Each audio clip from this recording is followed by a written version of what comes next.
You're listening to Question Reality. Question Reality with Priscilla Leona. Hi, welcome to the Question Reality Radio Show. I'm Priscilla Leona, producer and host, and we are broadcasting live from Los Angeles, California. And for over 20 years now, I have questioned the reality of Oscar nominees, Grammy Award winners, Tony Award winners, reality TV stars, and other award winners. Basically, anyone in show business, all the showbiz heavyweights, I'm questioning their reality. And we ask them what it's like working in the entertainment industry, and they spill the tea on the trials and the tribulations and just the honest reality of pursuing a career in the entertainment industry. And what our goal is: to inspire, to motivate, to educate, and just have a super fun time together along the way of this interview. And we ask, is this show funny? Check. Highly energetic? Absolutely. Me alone, I could fuel a whole tower in any industry. I guess any industry that needs fueling. I think I could do it just by talking. I got it. And is it entertaining? Absolutely. And you can bet your shiny Oscar that we have people on every single week that are the shizzle fizzizzle. God, people hate when I try to be cool and I try to use buzzwords of the kids. But, every week we have great guests. So you're going to have a good time. So tune in again every week, and we are going to hopefully give you a head full of advice and a heart full of laughter.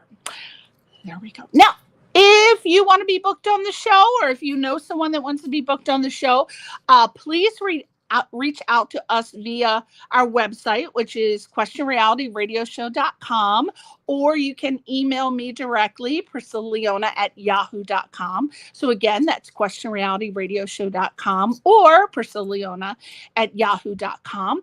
And if you missed any of our shows, we've been on, as I said, for over 20 years. So there are lots of shows that you can partake in with popcorn. Do a popcorn partake. Oh, I like that. I am always coming out with these clever phrases. I never trademark them. I'm losing millions of dollars every time I come up with an idea. You can find out about all of our past shows on our YouTube channel, which is at Priscilla Leona, LinkedIn, X, and TikTok, Priscilla Leona, Facebook page, Priscilla Leona, and also the live show is always on Question Reality Radio Show. And the website, again, questionrealityradioshow.com. I have so much stuff, I had to print it out this week. And then we ask you if you would do us a favor, a little itsy bitsy teeny weeny yellow polka dot favor, I like to say. If you enjoy our show or enjoy the guests, please subscribe to their channels or give them a little like on their pages.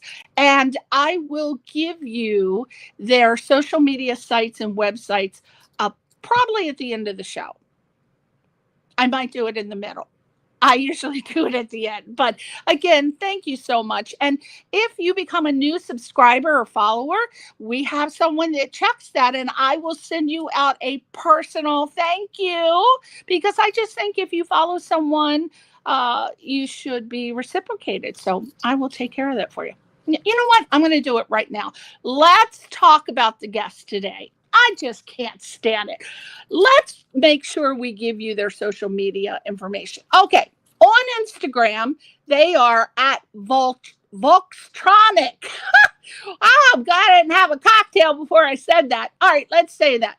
VOLXTRONIC.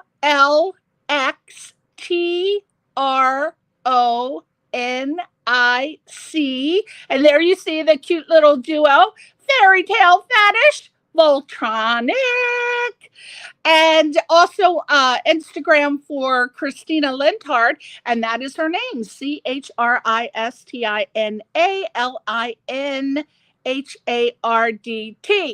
And the other sexy gentleman with the hand on the hip is Bernie Penz. Instagram is at BerniePenz. And the website is circussanctuary.com. Circussanctuary.com. You can also find them under any of these names on Facebook, Spotify, Apple Music. The album title is Fairytale Fetish. And I believe I was just told that they hit over 10,000 streams as of today. They're celebrating with cocktails over there with, I think, on Spotify. And tonight our interview will be with there's so much to cover and unpack tonight. But again, we got Christina Linhardt and Bernhard Penzias, and we're going to delve into the making of Volxtronic's debut album, which again is Fairytale Fetish. Look how cute they are. She's drinking out of the stein. As well as we're going to ask them to hopefully incorporate during the questions that we ask for them to give us some tips, advice, and resource information that can help you if you're pursuing a career in the music industry. So let me start out with reading Bernhard Penzias bio, also known as Bernie. He is a composer, an arranger, a producer, a multi-instrumentalist, and engineer. And he's produced a multitude of albums and singles over a career that spans more than 30 years. And many of those recordings have been certified gold and or platinum. How cool is that to have a gold or platinum album? I don't know, but I imagine it's pretty cool, equivalent to what I would feel if I got an Oscar for something. He hails from Vienna, Austria. Oh my God, that's so sexy, isn't it? And he started out as a guitarist and keyboardist, and he's toured extensively with some of the top acts of his own native country, as well as with popular artists from Germany, Switzerland, and Italy. And he shared the arena stages with some of my favorite artists. I cannot wait to talk to him about what it was like. Are you ready? Roxette, Bryan Adams, Extreme, Gary Moore, and you know how I love the Bee Gees. You know it. I am always singing Bee Gees tunes. Love my Bee Gees. Now, that's just to name a few. So in the past, Bernie has produced for a number of major record labels, including Sony Music, BMG, Areola, Warner Music, Universal Music, and EMI. And he's also produced for independent record labels of all sizes, ranging from individually owned firms such as Go For It Records to then world's second largest independent label, Cock Music. It's now part of the Universal Music Group. So pretty impressive from Bernie. Now let's talk about the gorgeous, sexy, effervescent Miss Christina Linhardt, guzzling that up. Now she's in that cute little, now that's a fantasy for most men to be dressed like that. Now I got to tell you, my husband has asked me to be in that, but it wouldn't look like that. I'd look like one of those Viking opera singers with a horned hat. So it wouldn't look like that, but I like it. Now, Christina Linhardt, she has enjoyed an eclectic and versatile career as a concert singer, a crossover artist, an actress, a dancer, a producer, and she's been working steadily throughout Southern California and Germany. She is most known for her Classics to Cabaret act and her independently produced solo CDs, which I have them and I was playing them recently. Circus Sanctuary and Voodoo Princess, as well as fronting the New Age ensemble Angels of Venice, Windham Hill. Now, she has sung for Los Angeles Opera's Ring Festival, the Southern California Chamber Music Consortium, world famous Hollywood Magic Castle, the German Consulate, the Grove, the Los Angeles Sister Cities Festival, the House of Blues Gospel Brunch, among other venues. And she's also a documentary filmmaker. And as a documentary filmmaker, she won the 2013 Hollywood Fame Award as producer, writer, and director. And she created the short documentary Guantanamo Circus. I don't know. She comes up with the best names. I'm telling you, she should just have a job coming up with the coolest names for anything.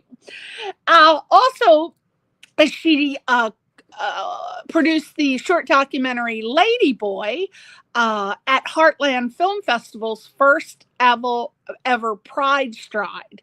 And her on-camera credits include Movie 43 and Fantastic Santa Monica, as well as doing commercials as a body parts model.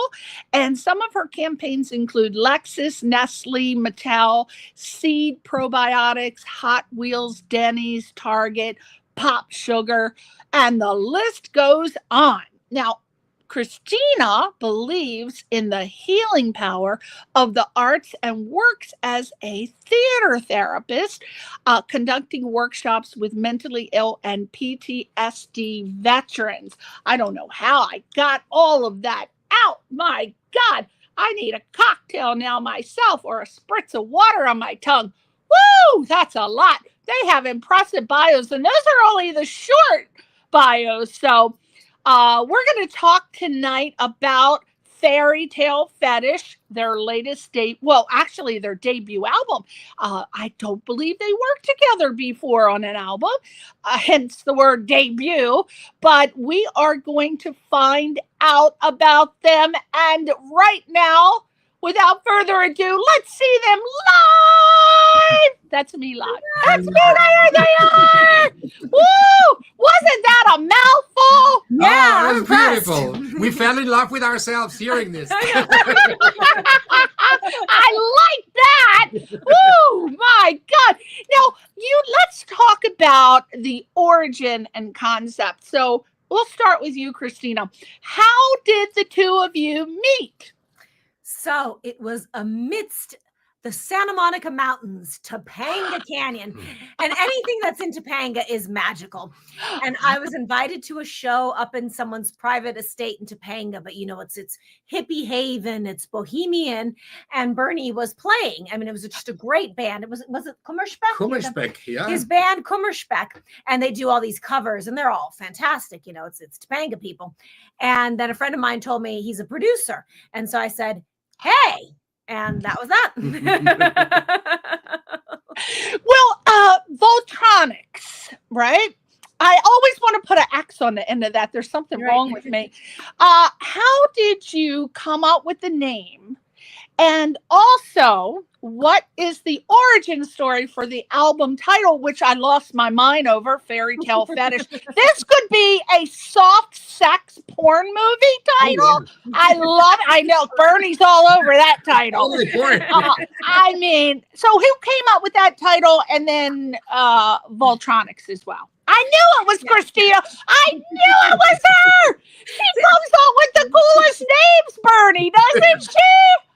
See, I'm words and he's music. Every sound. And folkstronic because we were doing folk music. but we're taking folk tunes and folks, the people like Volkswagen. So folk in German. So, but then tronic because it's electronica. So it's like instead of folktronica, it's Volxtronic. Oh, that's so creative. How many hours do you spend coming up with these names, Christina? It's amazing. Pretty quickly. Yeah. So impressive. But what about Fairytale Fetish? Is that you, Christina? On that one too. Again, the notes and music's all Bernie. But I know it. Because a lot of these tunes that we use, like they're very fairy tale-ish. Yeah. But, then we get sort of like edgy, and what's edgy? Fetish, And also we were talking about that. Like, in my life, I always try to learn what somebody's fetish is. Because if you know their fetish, then you know how to work with them and make them happy, and and everybody has a fetish. Just find somebody's fetish, and then then like a lot of musicians, I knew what their fetish was, and so I tried to incorporate that into a show, and then they'd be happy to do the show, especially if I wasn't paying them very much money, but they got to like somehow for their fetish. I had a ex-boyfriend. Now I was very young. I wasn't very I didn't even know what a fetish was, but I was wondering why he always wanted to spray whipped cream on my toes and put lifesavers on there. And I'm like, why do you want to do that? Oh, it's okay. And he'd take pictures of it. Well, I didn't know. Flash forward 10 years later, I'm telling this story. And my friend said, Priscilla, he had a foot fetish. Yeah. Said, what? No, he just liked to spray them with whipped cream. And then, no, it's a foot fetish. I didn't know this. Okay. But now I know what fetishes are. Okay. So, now this, as I said, is a debut album for you two working together. So what was the deciding factor to work together to create this album? So when we had this, like actually Christina had this idea to take these folk songs that everybody knows. Right. I mean, like, some of them are German, some of them are English, but everybody knows those. And we grew up with the German ones, so this is in your mind, this is ingrained in your mind. And so we decided to do like a dark story around them. We twisted them because, they get boring if you know them, and then you grow out of them. But then, when you make something out of it, then it gets a lot better. So that was the motivating factor. And then we said, you know what?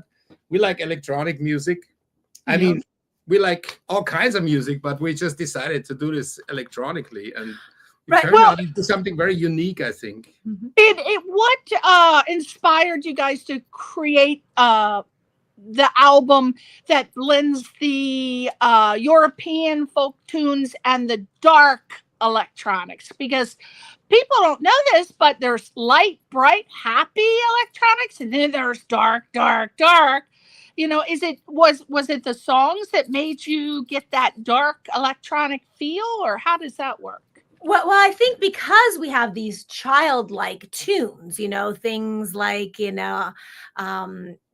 things like My Bonnie Lies Over the Ocean, you have to then go dark to make it cool, because otherwise it's going to be too camp. You see, I believe in kitsch and camp, but making kitsch and camp cool.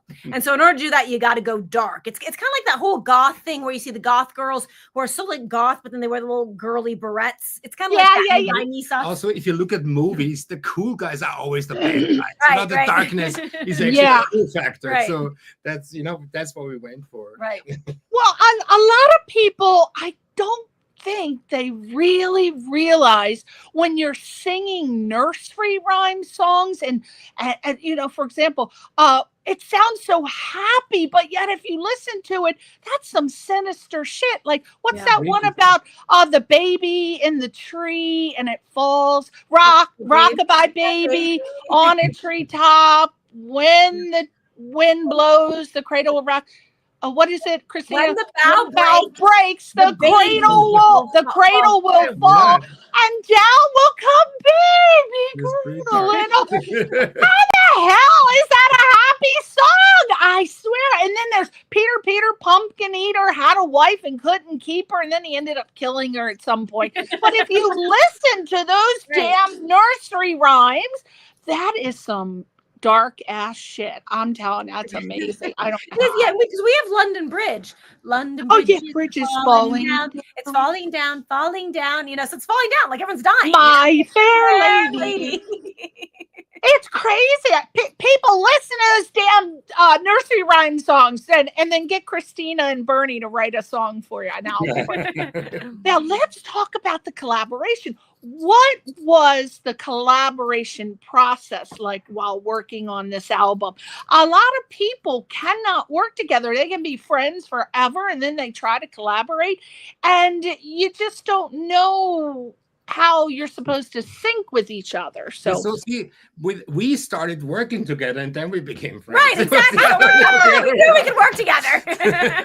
No, it was really organic because this bundle of energy here came to my house and said, "Hey, I have this, remember this old song from back in Austria or Germany? And we should do something with that." And I love the idea. And I like, when somebody comes with a good idea to me, that little ideas come, quickly. And I'm sitting at a keyboard or with a guitar or something, and then it happens. And there was a lot of inspiration coming. Well, Bernie, what do you do if somebody comes to you and it's a bad idea? How do you get out of it?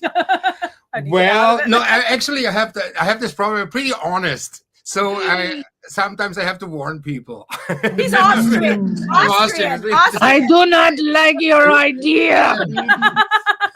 I love his voice. I love it. I try to find something positive. Yeah, always. There's always something positive in there, but there's improvement and maybe come back in 20 years or something. In 25, 30 years minimum. I think that.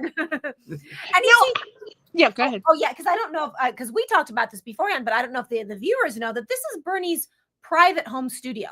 You see some of the guitars here, but there's this incredible console. Let's see everything. Let's see it all. There's wow. My workstation here. And there is. Whoa. Oh, my God. Show Albert the pedals. Albert should see this. Yeah. Oh, look, there's more guitars. Guitar pedals, amplifiers. Wow. You guys getting seasick yet? Yeah. How many guitars do you have total? 30, I think 30, yeah, about 30. And do you name them? Do you name them? No, I don't.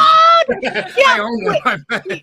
We had, I'm sure you're familiar with who this is. His name is Jerry Jamot. He's a very famous bass player. He came on the show. He used to play with Aretha Franklin. Wow. And he came on the show, and I was just joking. I said, well, just like I asked you, do you have a favorite guitar? And he said, oh, yeah, that would be Mona. And I'm like, you really do have? And then he had to tell the whole story about how he found Mona. And I thought, every time someone comes on who has a guitar, I'm going to ask, have they named one of their guitars?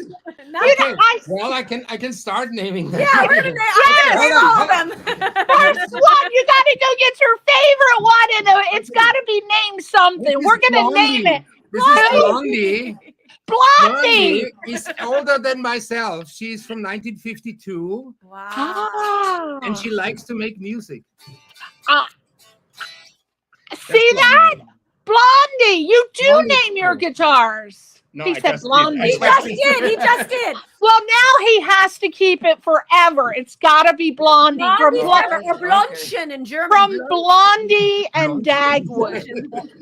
No, Blondie and Dagwood. We named it. It's not coming back. We're coming to your studio and we're going to play Blondie. Yes. Okay. What do you feel is and this will be for each of you to answer. What do you feel is a very creative, comfortable, inspiring way for a duo to collaborate? That would be for the viewers. Just a little tip for them. Because I have seen people, they try to collaborate on things, they end up becoming enemies and not talking again. It's may I? Yeah, you start. Yes, Bernie. It's respect.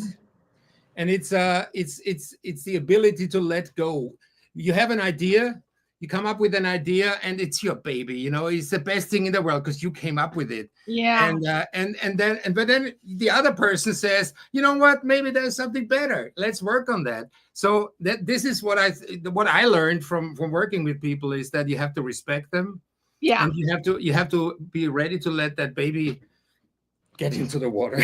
Yeah, and be open to listening to someone's ideas. Oh, yes. A lot of people they can't do that, right, Yeah. Christina? Would you say that you agree with that, or do you have something to add? I definitely agree with that. Also, I think for us, because Bernie's really the musical mastermind. Yeah. And I don't have the musical skills that Bernie does. I Right. just don't. I know music, but I can't do what Bernie can musically. Right. But words are my thing, as we Yes. talked. Words are my thing.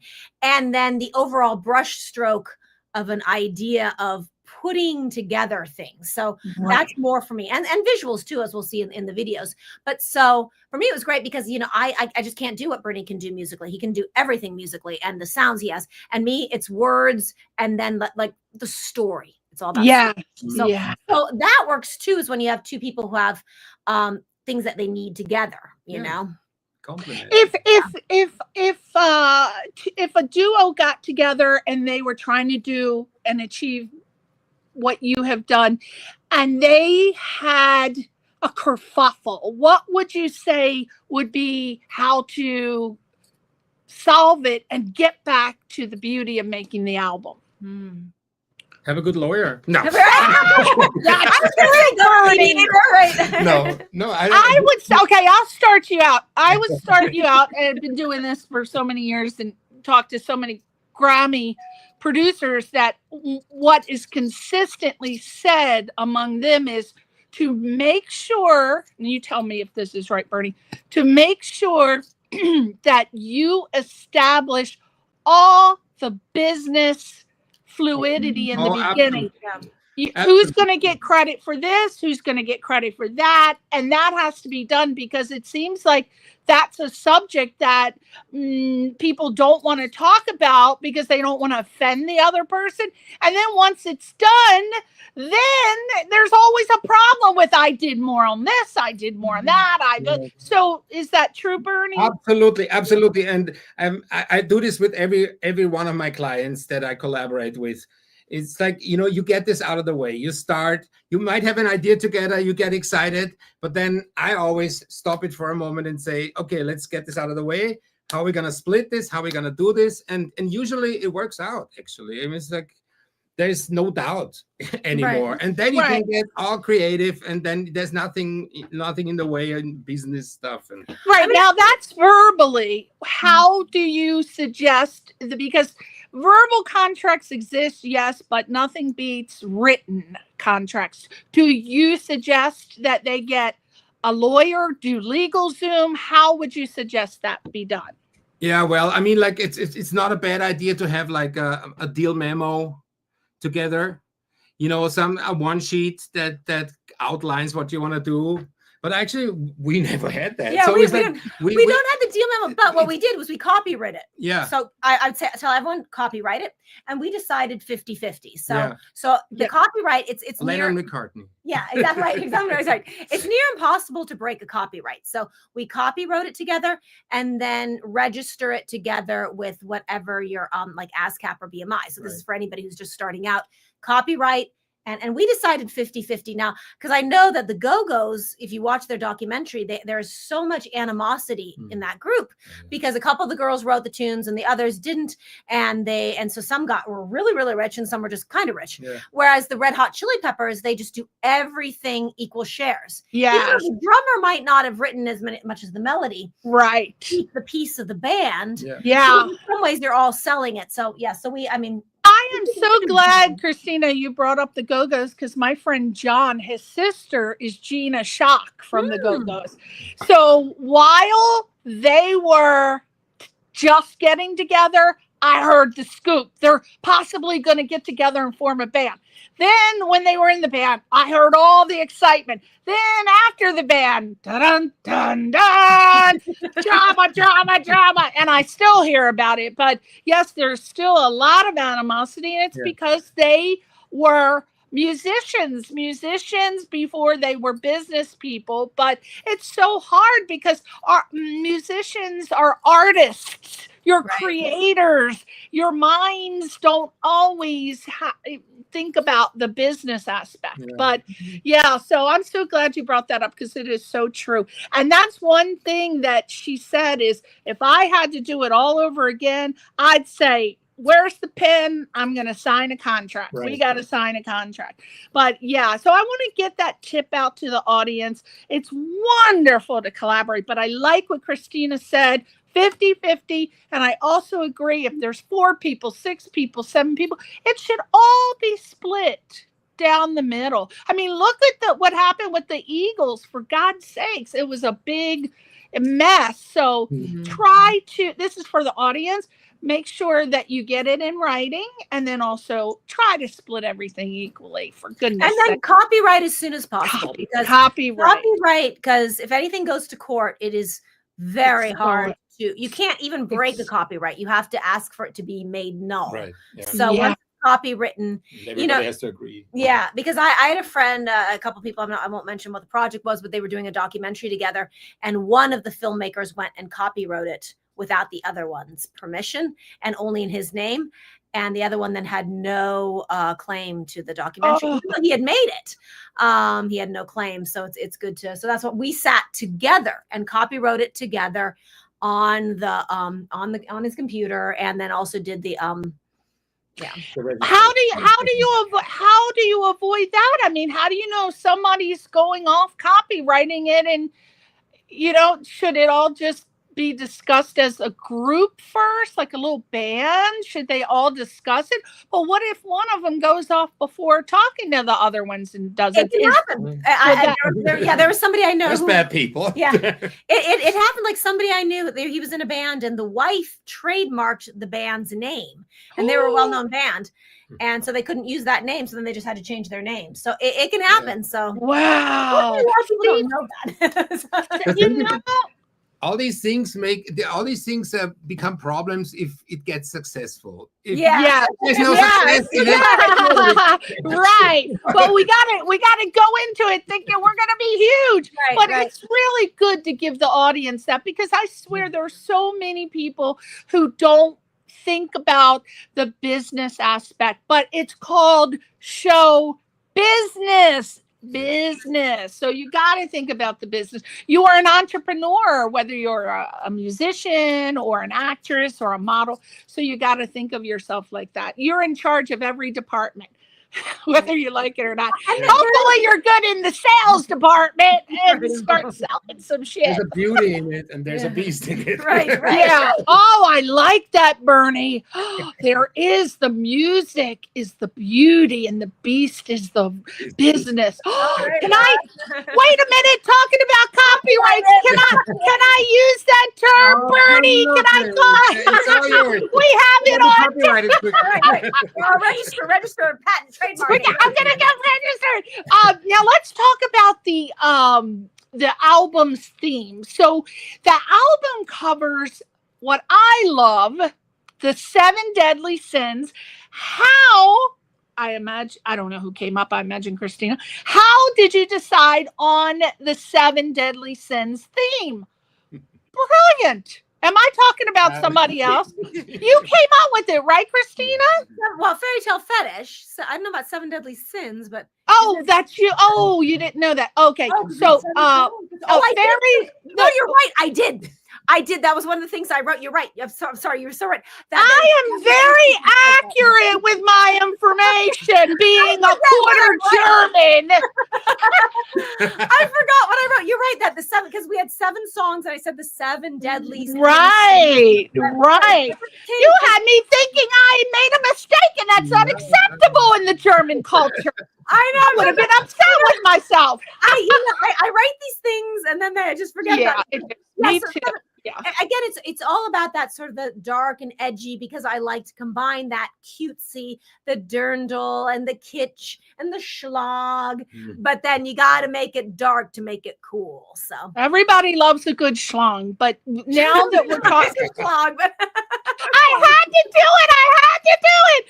But so did you delve into it a little bit more details, like anything in the music, Bernie, that brought across her idea of doing the 7 deadly sins, like, I don't know, whatever you would do. Well, I mean, like, it evolved kind of. We started with one idea, with one German song, and that turned dark. That was it's a song where it says, why do I have to leave this city? Do I have to leave this city? I don't want to leave this city. And we thought, why don't make it into a murder story where the wife, because she sings it, the wife murdered her husband, and now she has to flee. She has to leave the city. And so we wanted it. It just comes naturally, and then some sounds come, and then some rhythm comes, and some groove, and some beat, and it comes together pretty naturally. And when you said that, I think, Bernie, that you could, if you're ever doing this type of album again, you should watch a show called Snapped. And it's all about these women who snap and kill their husbands. I watch everything like that, but that's a very dark thing. You get a lot of ideas. Yeah, we should have our music in who's that the show. music supervisor to that? Well, let's get to well, I'm gonna let you know. But like you should be targeting like Forensic Files and Interrogation Raw, and because your music could really, they always have different types of music. And let's talk about that real quick. A lot of musicians don't think about going to find a music supervisor and pitching their music to them. They just don't think about it. I know you've thought about it, Christina. Well, I mean, I have to say that, music supervisors are probably the hardest people on the planet to get in touch with. And they're not, directors, producers, executive producers, we can all reach out to them, and then they'll get it to the music supervisor, right? Right. So so it's music supervisors are, I mean, you can, like, if this is like the advice to give. Yeah, it is. It's hard to find, but I mean, I recommend everybody have IMDb Pro. You have to pay like $70 a year. Although actually, if you're SAG now, you're not supposed to pay. I think I still pay, but I don't care. Maybe it's $120. Wait a minute. Hold on. What's that tip right there? Because I have IMDb Pro and I pay for SAG. What are you saying? Now, I thought that SAG says now we should be able to get IMDb Pro for free. I'm not sure though. But I pay for it. I think it's now $120 a year. But it is. It is, yeah. But it's still worth it, because with IMDb Pro, for those of you who don't know, that's when you can go in and find the management of people. You can find how to contact them, whereas you can't find that on just regular IMDb. Right. So you can try to hunt down these music supervisors. I have literally cold called producers. I've cold called managers of actors. You usually will have the wall and the wall and the wall, but there was one actor who's famous for having played in war movies, and I told his management about the work I do with veterans, with homeless veterans, and they actually put me in touch with this actor, and I have his personal cell phone, and we text about so every now and then you'll get through. Usually it's the wall, but it's still worth it. Just keep knocking on those doors. Right. IMDb Pro is your first resource. Absolutely. And if you have regular IMDb, if you go under, they have credits. So you look in the credits, and then it'll have all the departments listed on the regular IMDb, and you can click and find out who it was, and then you can Google them, or however, if you don't want to pay it. But it is, as Christina said, it is absolutely vital that you have IMDb Pro, and you can write it off as a business tax write. I was just going to say tax write-off.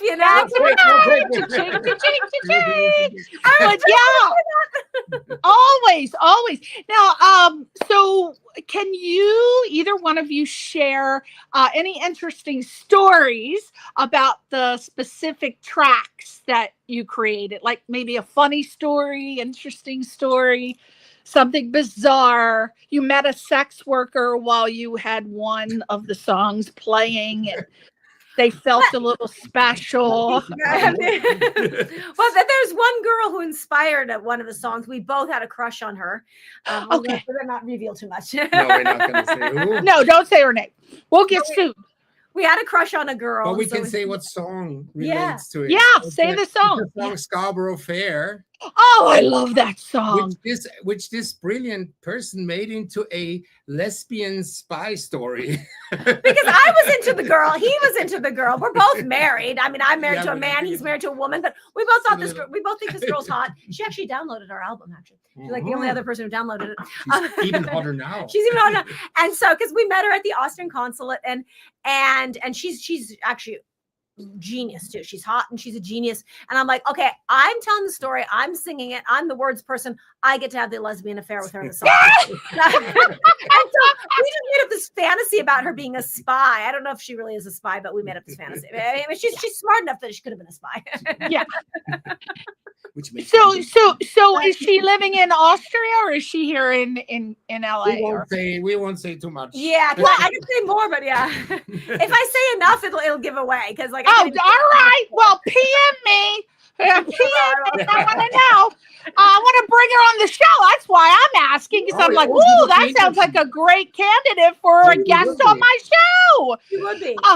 Yeah, I'll say this. She's in anthropology. I can say that she's in anthropology. So. Oh my God, that men would think that's even hotter. Her with an axe in her hand and maybe a cave woman outfit. I can see.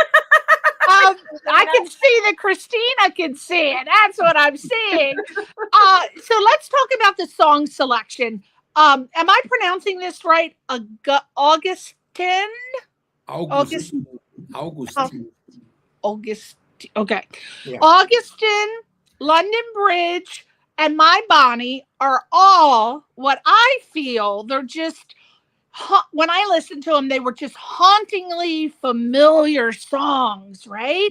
And I want to know, why did you choose, because you could have chosen anything, but why did you choose these particular songs? Was it, I'll just pick it, or did you have a reason for picking those songs? Well, there was inspiration to some of it was through the pandemic that we endured. All of us. Augustin, a bit of that, yeah. Why Augustine? Why do you say that? Augustin is a German, an Austrian figure that lived through the plague, and he was a drunk. He was so drunk that the alcohol conserved him from the plague, but he passed out. He passed out drunk and fell into the plague pit. What is it called? Right. Yeah. It was just a where dead bodies. The dead people. They put the dead bodies. A grave, a mass grave. It's a story that they tell in Vienna, in Austria. I mean, this is a true story. They tell it from the plague. Is a long time ago. So yeah. But again, one of fairy tales that's so light. Oh, the liebe Augustin is like, he was a real person who was a minstrel who survived it. I mean, I know with Musi Den, that's the As I Run, and the Augustin, those were songs that I sang in for my Oktoberfest gigs. So that's why I came up with those. Mm-hmm. And then we got more into the fairy tales, like, I don't know about London Bridge, but we were doing London Bridge, and then Bernie just came up with this awesome bass riff. And so we were going for the fairy tale, like what you said, hauntingly familiar, the ones that stick in people's. And there were a couple that I brought up that Bernie said, oh, he didn't know. And I said, okay, if you don't know it, then we shouldn't do it, because I want the ones that everyone, at least in Western culture, knows, Although this is doing really well in Latin American culture too. But I mean, I'm just saying, like, some tribes in Africa might not know these tunes, but I'm saying what, If you're German speaking, then you know these German. And if even Americans know. American. Everyone knows that. Yeah, but you put that that very scary, dark, ethereal music to it, Bernie, scaring the crap out of us, but we're loving it at the same time. Okay, so you got Augustin, London Bridge, and My Bonnie. That's 3. How many songs total, and what are the names of the other songs on the album? 7 Sins. The 7 Sins, yes. I know. Oh, yeah, 7. I'm the one. Well, there's Scabo Fair. Yeah, 4. Yes. What else is there? We have the Mussi Den. Now, the Mussi Den is Mussi Den zum Städtlehners. Elvis had a hit with that with Wooden Heart. When he was living in Germany, Right, yes. he heard that German folk tune, which is Mussi Den, and then he used that in Wooden Heart. Oh, I don't have a wooden heart. I can't. Did he try? I'm running a lot. Did he try to sing that in German, or did he do it? He did. No, he In did a little German bit too, of it yeah. in German. There's He a spoke cute. little German. You can find the YouTube video, a cute video where there's a little puppet show and he's singing with the puppet show. It's really cute. Elvis, the actual Elvis. I can't. I think. Yeah. I've never heard that story. Wooden Heart. Look up Elvis Wooden Heart, and it's Mussi Den. So we have Mussi Den, we have Augustin, London Bridge, Scarborough. Then Shadow Man took Ein Männlein steht im Walde ganz still und stumm, which is actually it's a folk tune, but it's used in the Engelberg Humperdinck opera, the original composer Hansel and Gretel. And then we use My Bonnie, and then Fallen Angels. Oh yeah, Fallen Angels. We used Guten Abend, Gute Nacht, da da da da da da da da. The lullaby, Brahms's lullaby. Which is creepy. Right. Which is really creepy because it says you're gonna only go to sleep. You're gonna wake up if God wants you to. Yeah, then what to do? That's If God wants you to wake up, and everyone's like, oh my God! Whoa. And we both said, like, as kids, we remember this. It was so creepy to us Right. that this power was over us, and we couldn't do anything about it. And our parents told us, you go to sleep, and if you're nice, you're gonna wake up again. It's so creepy. Lucky to wake up. Now, how did you go about transforming? I guess this is Bernie. How did you go about transforming these traditional tunes into a folktronica style? Now, Bernie, I imagine you are the answer of this question. Well, so we took snippets, and I'm like, many of these tunes are in major keys, which are kind of happy keys. And to every major key, there's a minor key, which can make it darker. So we were able to keep the melody the same, but put minor, darker keys to it. And that kind of, gets you going, and then there's no stopping anymore. And I have a bit of a cinematic mind, and I always like to put like cinematic instruments to it, and that kind of it got me going. Oh my God! See, it took you on a whole journey. Well, the sounds he has and what he can do with the sounds. First of all, his understanding of the chords and where to move with that, with all the keyboards and the guitars, but then you'd be amazed what sounds he has. Like if we want a string section from the London Philharmonic playing in Carnegie Hall, or do we want the London Philharmonic playing at Covent Gardens or Abbey Roads? I mean, he has all those. He knows those little nuances to take you on that journey. Right. Woo, all right.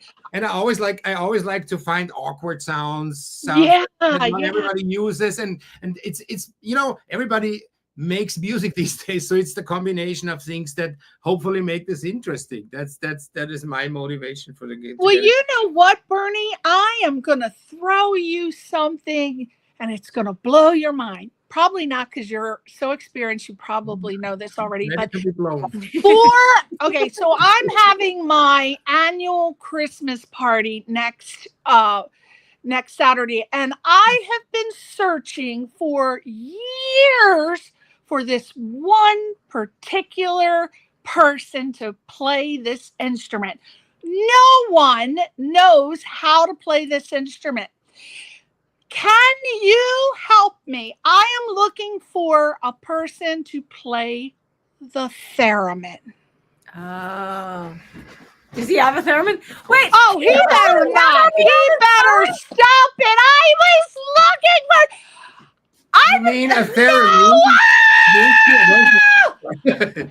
Are you kidding me? I can send you something where I'm actually playing the theremin. Stop Bernie, I thought you were joking. Are you sure that's not a radio with an antenna?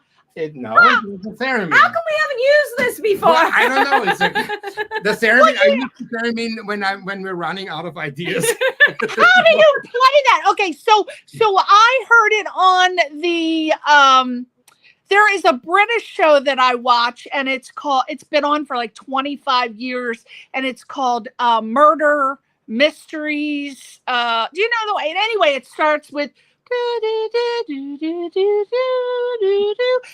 I said, I've never heard that instrument before.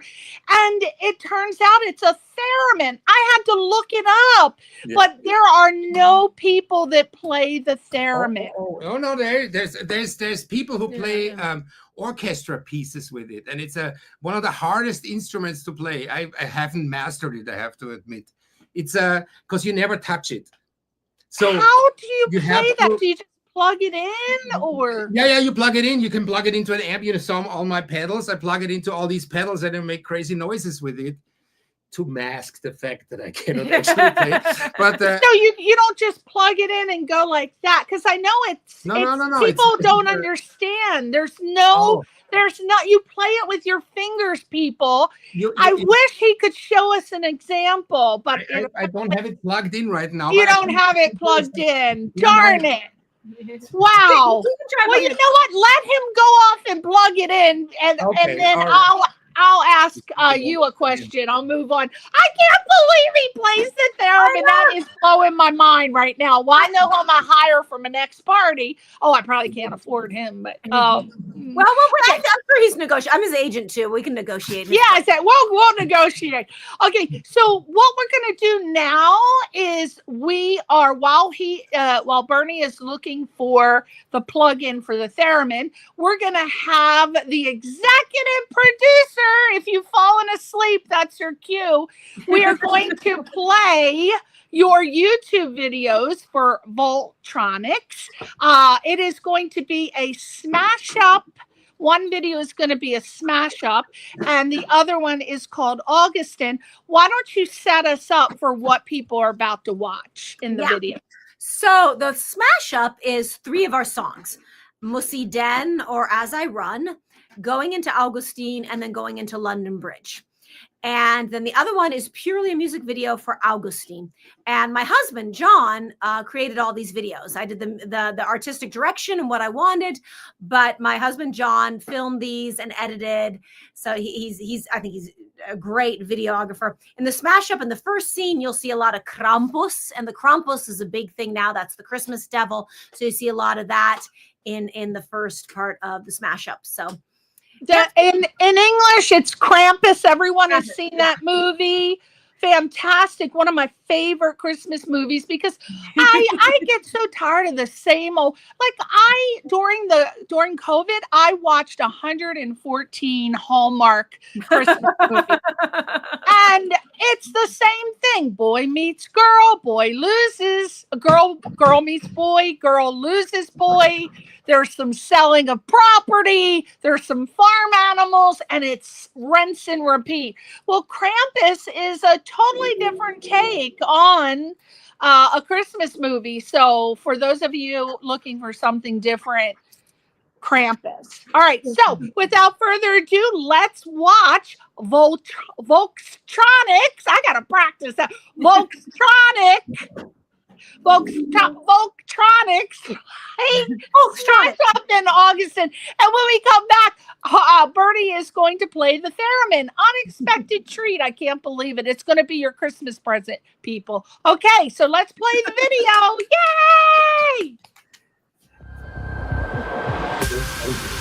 Mussi denn, so Städle hinaus, und du, mein Schatz, bleibst hier. That's the video. I don't know what happened. Oh, here we go. We're back.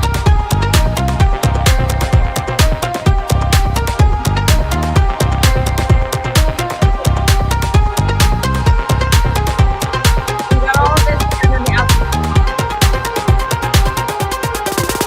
Wenn ich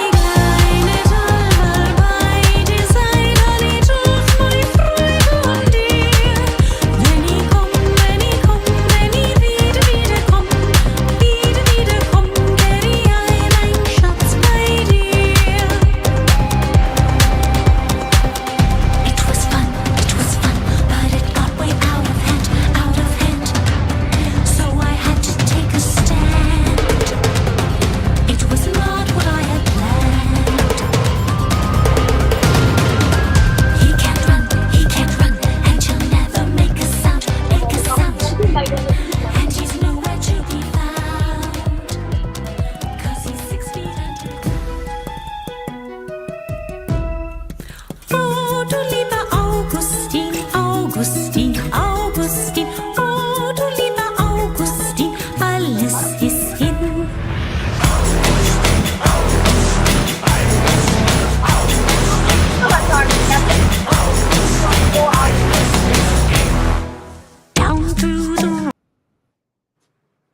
You are dead. I am dead. They are dead. We are dead. Oh, the wicked Augustine. Everyone's dead. Oh, the wicked Augustine. Augustine, Augustine. Oh, the wicked Augustine. Everyone's dead.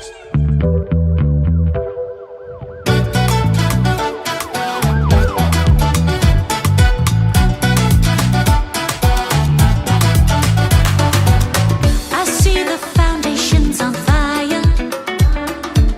The streets are filled a sense of victory. The flames of hope are reaching higher. Chains are broken. Revolution has set them free. And the bridges are falling down, falling down, falling down. And the bridges are falling down. And the bridges are falling down, falling down, falling down. And the bridges are falling down.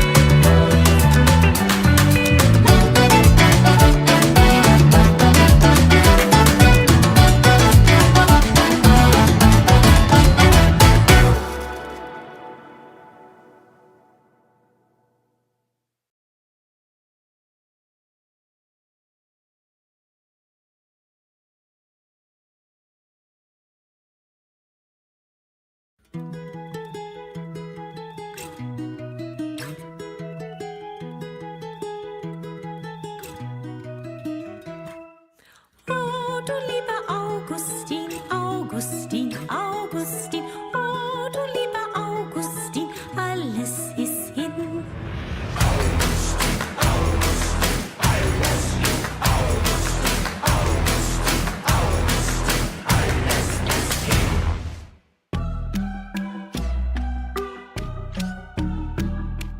Down through the rabbit hole, everyone dance. Dr. Death's waiting, it is your last chance. Into and out of the catacombs, spiraling farther away from home. Take the new potion, the carriage of doom. It takes devotion to dig your own tomb. Born in this world without control. Nothing is yours, you don't own your soul. Oh, du lieber Augustin, Augustin, Augustin. Oh, du lieber Augustin, alles ist hin. Oh, the wicked Augustin, Augustin, Augustin. Oh, the wicked Augustin, alles ist hin.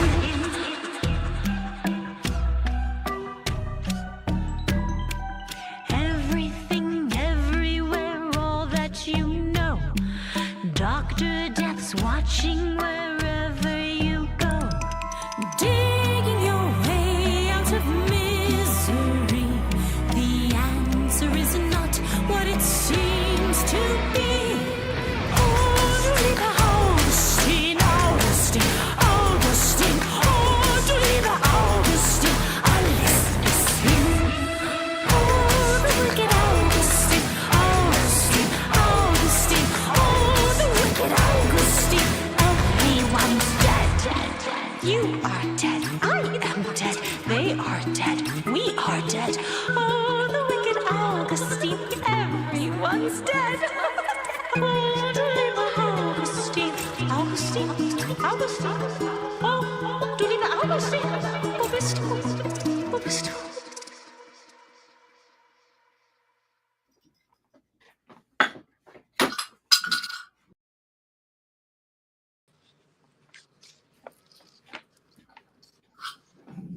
Here we are.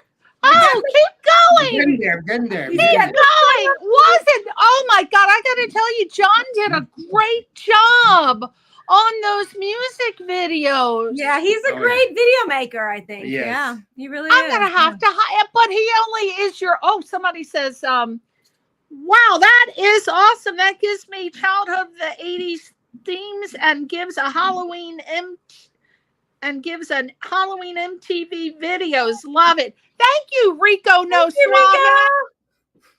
Oh, there's someone else. Bravo. Well, bravo to you, Oh, Joe. nice. You You've got Volxtronic, Christina. Oh, that's you.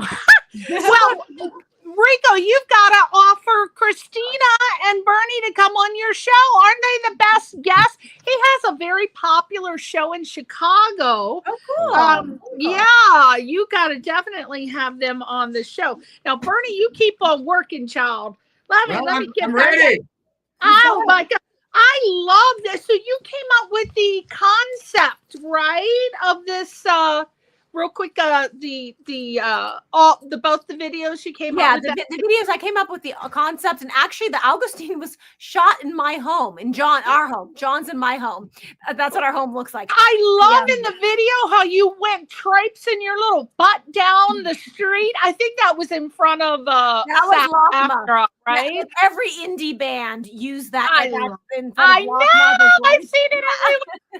Wow, I loved it. That was very well done. See, more musicians need to think about adding creativity like you did. And Bernie, you were so scary. You were like a vampire. I was getting Nosferatu vibes. Nosferatu vibes. Wow, that was great.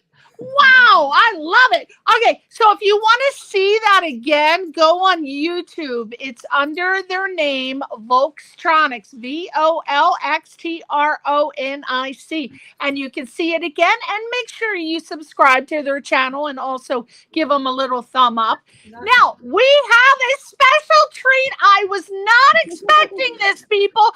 I just happened to be telling Bernie one of my woes. I was just...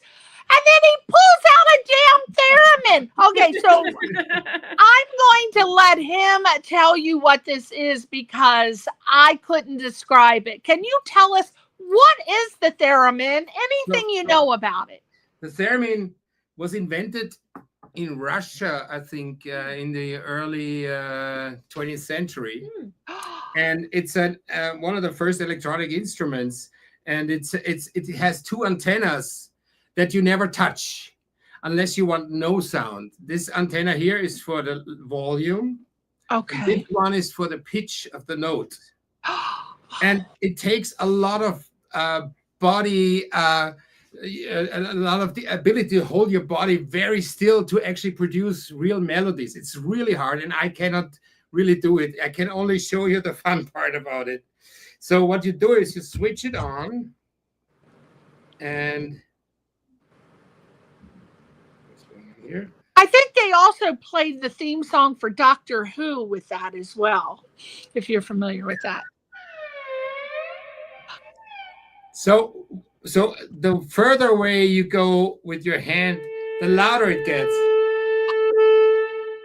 And the closer you come to the other antenna, the higher the note goes.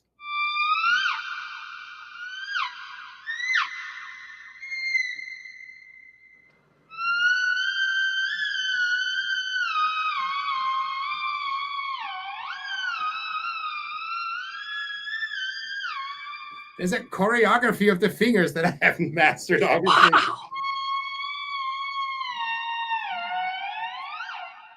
Can you see notes on there? Like, do you know where they are? Like, where are the notes? They're in the air. It's really hard to produce the same note twice.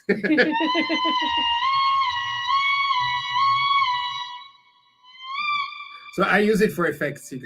How do you play songs on there, or do you not play songs on there? You just make sounds. I make more sounds with it. There's very few people who can actually play real notes on it, and there's orchestra pieces for that. Wow. There's a lot of Germans who have a lot of control over their body. they were able to pull something off like this. But it's a fun instrument. You know, if you run out of inspiration, you pull out the theremin. Yeah. Like if you wanted to play you how would he did it! As soon as you breathe in, your body moves and you're changing the notes. So you have to. It's hard to hold still. I cannot hold still in normal life, and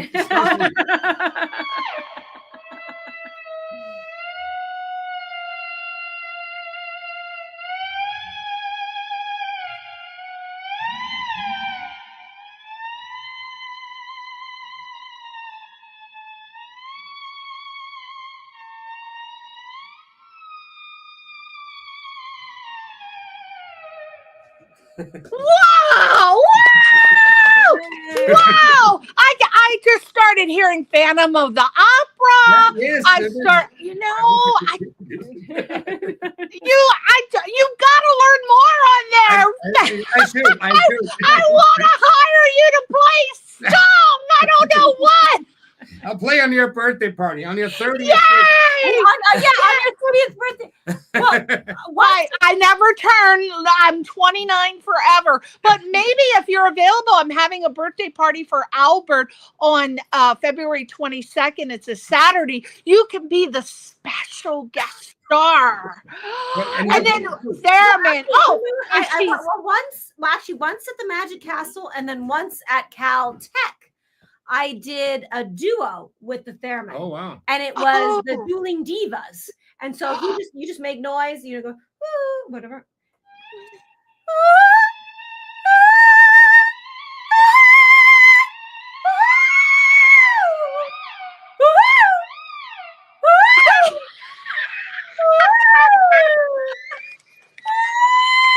So that kind of thing. Doesn't that inspire you to write more stuff that includes it? The next album will be all Theremin. Now Christina knows about it. Yes, now. Never told me that he had this in here. Oh, see that? You learn something new every day. We are, and especially around Halloween, you guys could do like a duet. All right. Right? Do some scary songs. Oh my God, thank you. Oh, Rico said, oh wow, sounds like communication with whales. Yes, it does, Rico. You're right. Yeah. Infinite Viewpoints says thumbs up. I don't know who that is, but thank you. Thank you. I know, Rico, these two have got to be guests on your show. Wouldn't you love them? Wow. And to promote their new Volxtronic album. Okay. All right, keep that Theremin right there and play it. Like if we're talking about something, he can add like some sounds. Right. Like, yeah, exactly. So we are going to move on to Bernie, your career journey and inspiration. Let's hear a sound for that. Wait, hold on. Your career journey and inspiration. That's it. Yes, keep it there. Now, what initially sparked your interest in music and led you to become a composer, arranger, producer, and multi-instrument? I imagine as a little teeny weeny boy, Bernie, right? Yeah. You know, in Austria, I had classical piano lessons from the age of 6 on. And then at the age of 12, I noticed that nobody's interested in a piano player at the campfire. So I figured I need to start learning guitar. So and then I started playing songs. The Beatles were a big inspiration. The Beatles, yeah. So you just start learning songs and then you want to make something out of it. And then, you know, I got better at guitar playing, and that was my main instrument. And I was a guitar. It was a hired gun for a long time on tour and in the studio. And out of that, you know, I didn't want people to tell me what to play anymore. So I started getting more into producing. Yeah. Well, what were some of your favorite bands? The Beatles, obviously. Like back then it was, you know, whatever was on the radio in Austria. But also the Stones and this kind of stuff, and Rod Stewart, and early Rod Stewart, actually, more than that later one. Yeah. I just watched a documentary on him, and he had a lot of great music. He was with a lot of different bands in the 60s. Yeah. And really great. Yeah. So that was your inspiration. So and also rock. Who were some of your favorite rock bands? Gary Moore, just Whitesnake. Oh yeah. Oh, what is that? I love this one song that Gary Moore sings. Oh, what is executive producer? What is that favorite Gary Moore song that I love? Still Got the Blues. Still Got the Blues. Remember that? Yeah. Oh, yeah. He was an amazing guitar player. Yeah, and he was a good singer too. He was a great singer too. Yeah, and I played a show as a supporting act for him in Austria once, and it was a groundbreaking moment for me. That you can still hear and play such a loud guitar. But you played with so many of my favorite bands, like just a few of them. Oh my God, Bryan Adams, Roxette. I think wasn't she German or from Sweden. Europe? Sweden. I knew it. Roxette. Let's see, Bryan Adams, Extreme, and oh my God, the Bee Gees. Please give me a Bee Gees story. Well, I don't really have one because we were the supporting act for the Bee Gees, so I didn't actually play with them, I have to admit. You saw them. You were close and could have plucked a hair. Backstage with them. That was it. They were very sweet, but they were, they did their own thing there. So I don't really have a Bee Gees story.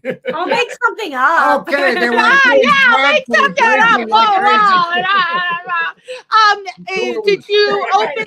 Did you open for any of those acts? Bryan Adams, Roxette? Yeah, Bryan Adams, Roxette. Yeah. All these. Bee Gees, Gary Moore. Yeah, we were on tour with the Trogs. The Trogs, remember the Trogs? Yes. The drummer played almost the whole show, and he was drinking out of a bottle of vodka. And at the end of many of the shows, he just fell from his stool. That was the end of the show. That's how they ended it. I love that. That's the way to go. If you're gonna pass out for vodka. The best. Awesome, yeah. How does it how does it feel to have so many recordings certified gold and platinum?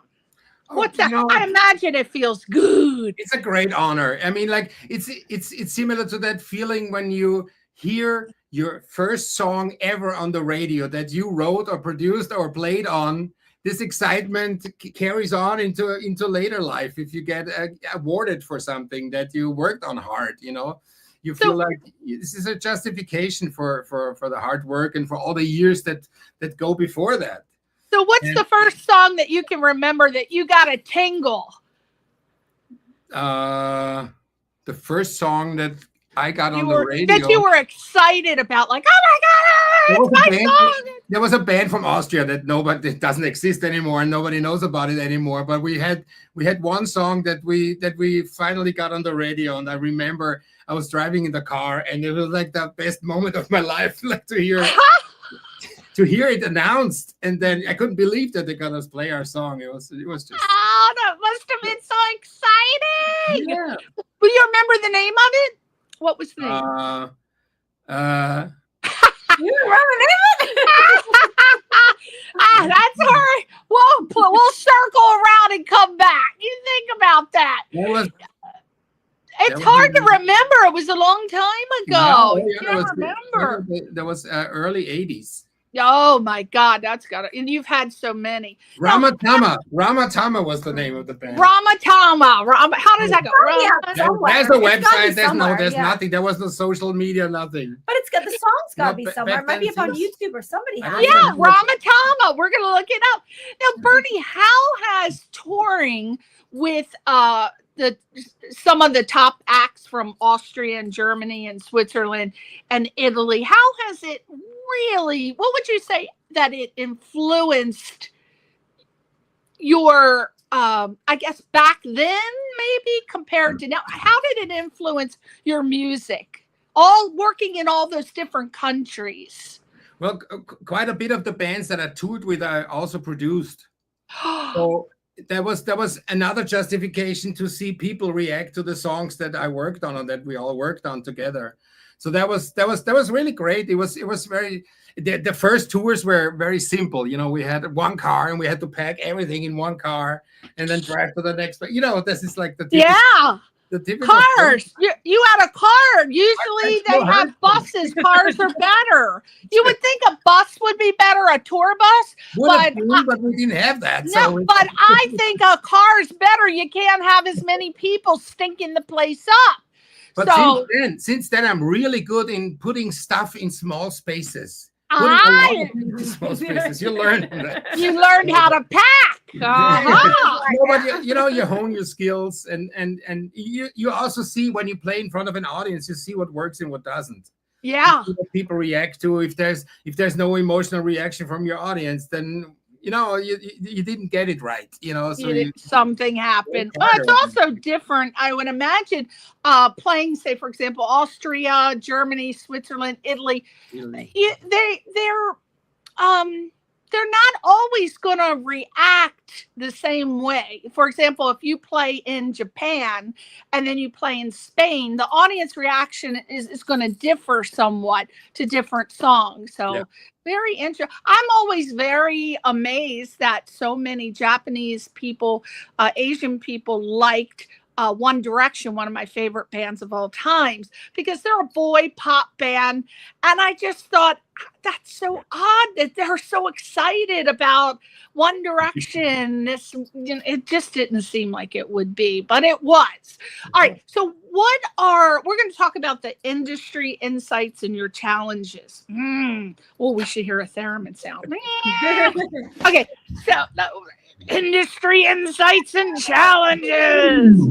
There you go. So how was the music industry? How has the music industry changed over the years, and how have you adapted to these changes? Specifically, I want your thoughts on this because this is a big hot topic.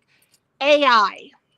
Oh yeah. Well, I started off with tape machines, and it was a time back in the day. It was a time when you were able to record an album on a 4-track, on whatever. No, it was like usually it was in bigger studios. There were no small studios back then in the 70s, 80s, and you had something to you because there was somebody believing in you. This is very different to now, where you can buy a laptop and do your own music. You don't need anybody to believe in you. You'll find out later if it pays off or not. So the going through the 90s and being a producer, we had record companies and people had opinions, and they kind of tried to hone you into something, which was bad, but was also not bad, because they had some opinions. They had some ideas how to make you marketable. And we talked about this is a music and it's a business. So you're trying to put two things together that actually don't work together. Right. So, but what about today? But today you got everybody can do their own thing, though, because everybody has their own music studios like you have, and they can create their own stuff. Because I have several friends that work at record labels. Specifically, one I'm thinking about is Capitol Records, and he said, well, we want somebody that comes as a package. We want someone that has a huge social media following. We want the album completely done. The only thing they do is they're putting the title Capitol Records, to it. They want you to do everything. Back in the day, they were very integral in helping you put out the album, even to the point where they would front you guys like hundreds of thousands of dollars. Remember those days? Yeah. We're gonna pay for your album. Get it done today. They were actually developing artists back then. Yeah. And this is the big difference. Now you have to develop your own talent. You have to be your own artist and be your own actor and be your own publicist and everything. Hence being an entrepreneur, you got to be accounts receivable, accounts payable, networking, sales, marketing, development. I mean, you got to do it all. So this is a tip for the audience. You have to think in those terms. It's not going to hurt you to look how to do things up. And there's no excuse for people anymore, because there's YouTube videos. There's nothing, Bernie, that you can't learn that's not on a YouTube video. Am I right? No, absolutely. I mean, I know people who managed to make a career out of their own music that they produced, and they tell me, they spend at least 2 or 3 hours a day and do their marketing work. You gotta have a to-do list, and you gotta section it out. sales. Today, I'm going to work an hour on my social networking. I'm going to work an hour on this, an hour on that. But you know what, Bernie? A lot of people tell me who are artists, they say, I can't do it. My mind doesn't work like that. I just want to create. I can't switch over to the business aspect. And then I say, well, what about your mother, your father, your sister, your brother, a friend? Is there anybody that, can help you? Yeah. You Absolutely. have to do it. I Go ahead. Oh, you have Christina now. Well, what do you think, Bernie, about what's happening in the industry now with the AI? Okay, let me tell you, I was blown away by this. All right, so I can go to the computer right now and I can say, create an original song with the artist sounding like Christina Linhardt in a German style, but with a Southern blues. And I can give it 10 different prompts.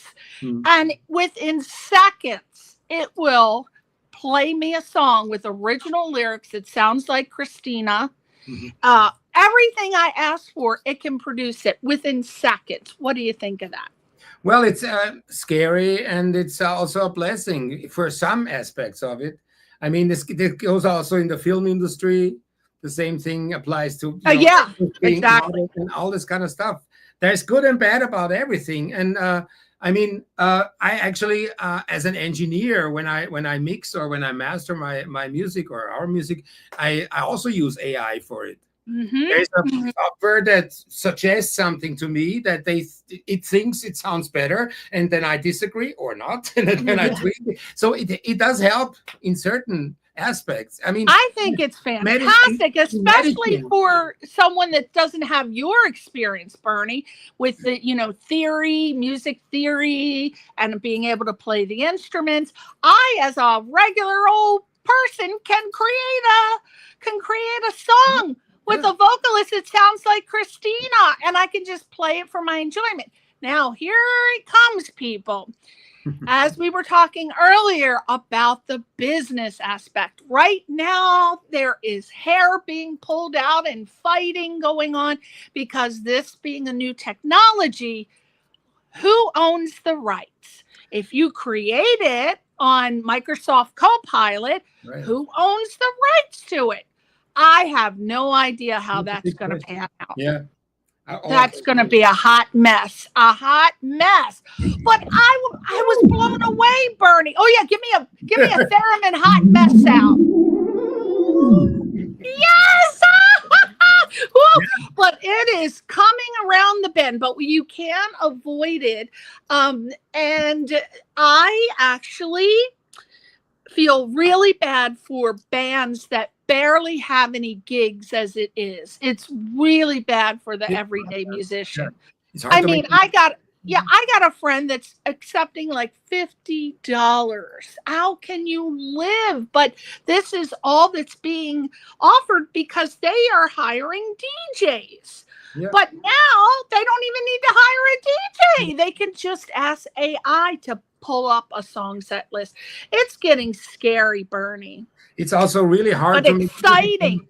It's exciting, but it's also scary to make music from streaming services, which is the only way people listen to music these days. I mean, everybody, the whole world is used to get music for free.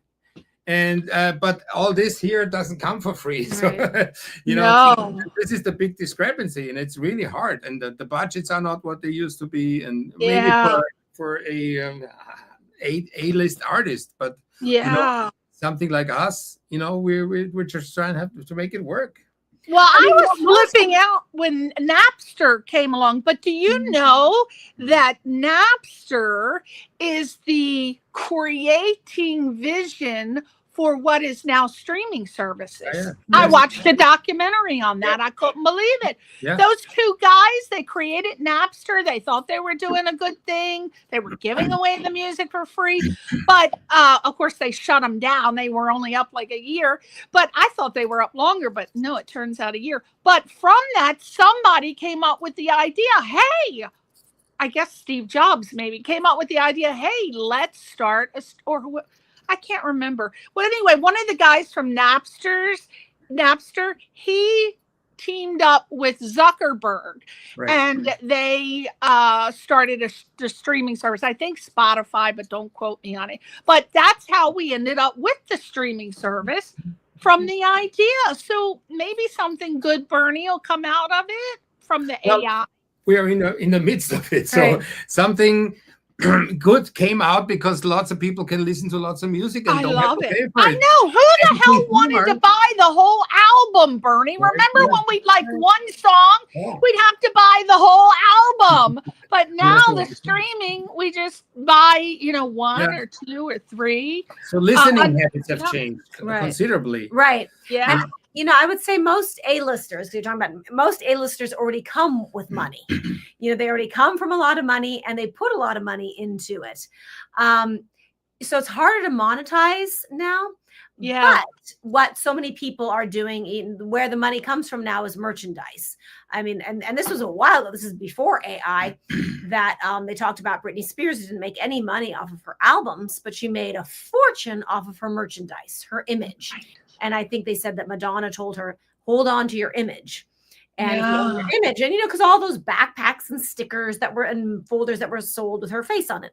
So it's merchandise. And my friend Ron Jeremy, he told me, because he's friends with all those rockers, he said, all those rockers, they wanted to retire and just stay with their, at home with their, pent up Playboy model wives. But they had to go back on trophy wife, but they had to go back on tour because it's live. And for me, I still make a living doing live music. Yeah. And so I get hired to do live gigs. And then something like this, the only way you're going to monetize this is if it gets placed in film or television or video games, because then there are still contracts. Right. And those contracts will still pay for it. But otherwise, we make this to be heard and then maybe to sync license, but then just to create music, to create, and it's also, I mean, this is sort of again on the advice or the suggestion is that you want to make money, you want to make a living, you want to value what you do, but at the same time, you also just want to create. So you have to decide what are you willing to give away and where are you not willing to give away. For example, on a gig, I'm not willing to just show up and give that away unless, of course, it's a friend or something. So it's just deciding what you're willing to give away and what you're not willing to give away, or what you're willing to share and what you need, how you need to protect yourself. Protecting yourself and then sharing, Yes. Now, Bernie, what are some of the biggest challenges you've faced in your career and how did you overcome them? Well, there were times where I didn't have money for food, so I ate my cat's food. It was delicious. Yes, you can make pasta out of cat, but I survived it. Come on. Believe it. He's being honest now, Christina. Yes, once. He is. He's telling the truth. Yeah, no, he ate the cat food. We had money for cigarettes back then. But and now he's living in Topanga. I mean, there you go. Yeah. So the challenges are always in an evolving business or in an evolving scene to kind of keep up with it. That's the hard part. And starting from the big money with the big record companies to you have to finance it yourself, and then you can see how you make money. It's a challenge, but you figure it out as you go, basically, and you find some kind of a formula that works for you and that works for the people that you work with. You make it work. What do you feel is the difference for those who are watching that are just starting out? What is the difference between working with major record labels? Like you have with Sony and BMG and Warner, from working with independent labels. Are there any independent labels left? Oh, well, every artist nowadays is his own. Their own independent. Yeah. So I mean, like the beauty is that you have complete creative freedom. Nobody tells you what to do and how to do it, and there's some really good in it. I mean, there's a beautiful times, and you don't need much money to make music these days. on the other hand, like I said before, you don't have this corrective element of a business person telling you that they think it should be a little different, which is, you know, it was a struggle very often, an unnecessary struggle. There sometimes these record executives were people who were former musicians who thought they know better, and they thought they could, like, you know, fulfill their old dream that didn't work out. But and that was a struggle as a producer. You're the link between the record company and the artist, and there was always a struggle to make both happy. So but you know, it's also something you learn from it. But you know, the nowadays, since everybody can make music, it's really hard to be heard. I mean, I always say I don't think that the Beatles would have such an easy time these days. No matter how good the music is or was, you know, they were something really special. It's so hard to be something really special these days. It's true. You have to be extreme, or you know, that's how you stick out. You have to find a way to stick out. You have to have this unique selling proposition that you have to my husband, who's obsessed with the Beatles, every time that I say, oh, look at this band, oh, I love this band, he comes in and plays me a Beatles song. And he says, oh, but does it have this in the background? Does it have that? And then he did this. But listen to that full orchestra in the background. Listen to the. He said, but listen, they had a call and response, and they had I'm like, I have no idea, but everything is compared against the Beatles. Now, what do you feel like your personal qualities, what personal qualities do you feel contributed the most to your success? I would personally say your personality. You have a great personality. Thank you. And that's important. Well, I mean, it's I had to learn to read people, to see what makes them tick, and to kind of, you know, because I never had this big urge to get my own music to the people. I always wanted to help other people get their music out. That's why I turned to a producer mostly, and to understand how to get their music realized. Some people come with a guitar and a voice, and you make like a big thing out of it, and you know, you have to make sure that they leave happy, because they are gonna have to go out there and sing it for the world, and not you, not me. I'm sitting and working with the next artist, possibly. You know, so I hope my strengths are that I can read people, and that I can create a situation where they feel secure, where they feel safe, and where they can let their creativity flow. The mood in the studio is so important. Oh yeah. You know, you can have the best equipment in the world, but if you say the wrong words, or you don't feel a person, and you don't judge them the right way, then you know, you can ruin a lot. Yeah, you don't want to be a Debbie Downer. You're got to be up all the time, as far as at least getting along with people. Or knowing how to get a situation better. I was just imagining the Beatles in their studio session, and all of a sudden Yoko Ono comes in. And I'm like, oh, she might have that. Now I can see why, because she might not have gotten along with all of them. That might be the problem they have with her. Yeah. But the last question is, now, other than this Fairytale Fetish album, what are your future goals and aspirations for yourself in the music myself industry? Yeah. Stay happy, stay healthy, make great music. Well, I mean, I hope that the music industry is gonna find a way to provide artists with the ability to make money out of them. Because, you know, it's nice to be creative, but you also have to eat, and maybe family, and feed the dogs. And I'm wondering. So with the AI. Yeah, well, yeah, I don't know what the AI is gonna do. Nobody knows it. We don't know what it's gonna do for industry, war industry, and all these kind of things. We don't know these things, so Yeah. we're just gonna go along with it, I guess, and we're gonna. Yeah, we'll see. All right. Now let's move on to Miss Christina. Oh, let's have an ending sound on the theremin for Bernie. Something happy. Hold on. Happy.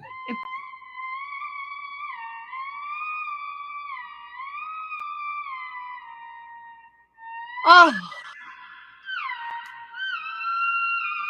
See, if I do something, does it affect it? You have to. This gets quiet. oh, look at that. Yeah, play. I don't know. Can two people play it? I don't know. I love it. Now we're on to Christina. Thank you, Mr. Bernhard Penzias. But don't take my theremin away. No. We're coming to the studio just so I can pretend that I'm playing. Grace, come over. It's very Yes, we're coming to the studio. Oh, yes. By the way, the last question for you, Bernie, I forgot. Are you? I don't know how to word this. Are you a person? I don't want to say for hire, but if somebody wants your skills for their next album, you not only play guitar, but are there any other instruments that you play that you could tell us about? Oh, I play bass. Okay. I play keyboard instruments, piano. I play ukulele. I play mandolin. I play banjo a little bit. I have a hammered dulcimer that I like to. I wanted you on. Yes. Well, I don't even know what that is. he produces Yeah, and that's right. arranges. He can produce, Okay. arrange, all of And all styles, right? If you wanted country, rock, pop, jazz, yeah. anything. Okay. Absolutely, yeah. And where would we see? Would we have a website to go to find out more about you? I use social media, so I'm on Instagram. I'm Instagram, Bernie Penz, Penz, Bernie Penz at Bernie Penz. And Bernie. there's my studio is called Petting Zoo Music, so you can find me on the Petting Zoo. Petting Zoo Music. I like that. Oh, I want to hear a kinky petting zoo story next time. Oh. I know there's always a kinky. See that? I love it. Now, Christina Linhardt, let's talk about your career journey and inspiration. What inspired you to pursue such a versatile career? You have singing and acting and dancing and producing, even some body parts for sale up in there. Nice. Woman, no, it's body parts are for sale up in there. I know you did the hand modeling, right? What other modeling? Mostly it's been hands and a bit of feet, but mostly hands. Like I've done hands for Mattel and Lexus and all the brands you named. Yeah, child size hands at that. It almost sounds serial killer. Child size body parts. Body Right. parts. Well, that always creeps me out when I'm watching my my drama shows, my cop shows, and they say, "Yeah, we've got a tender age." Female, they call them tender age. Tender age, right? Instead of children, it's tender age. I don't know. That's kind of creepy. But can you, why did you want to pursue a career in the entertainment industry rather than say be a lawyer or a doctor? Right. Good question. Well, I grew up in Los Angeles, but also every year we were in Germany, Switzerland, Austria. And so I never quite fit in either place. And I had very little exposure to popular entertainment, but my dad knew so many people in the arts in Europe. So I was, around all these street musicians, and we'd go to cabarets and things. So it was always something that was a little bit vintage that I was always interested in. From age 13 to 23, I did not watch any television or any film. And so I had no popular entertainment influences. And so people have often thought you're from another time period. And I was always attracted to other time periods. And as a little girl, I think I always felt the Victorian era or the Baroque era. So I just loved all that, something that was more vintage and more historical. But then as a teenager, I was very sort of punk, and I went to the Rocky Horror Picture Show, and I hung out with all these punk rockers and these gang kids and everything. And so then there was that dark edge. So it was again Fairytale Fetish, combining that sort of, I don't want to say archaic, but historical period with then something edgy. But I really never had much to draw from other than classical music, Rocky Horror Picture Show, and David Bowie. That was like all I knew. I can see you doing Rocky Horror Picture Show. And the Rocky Horror Picture Show.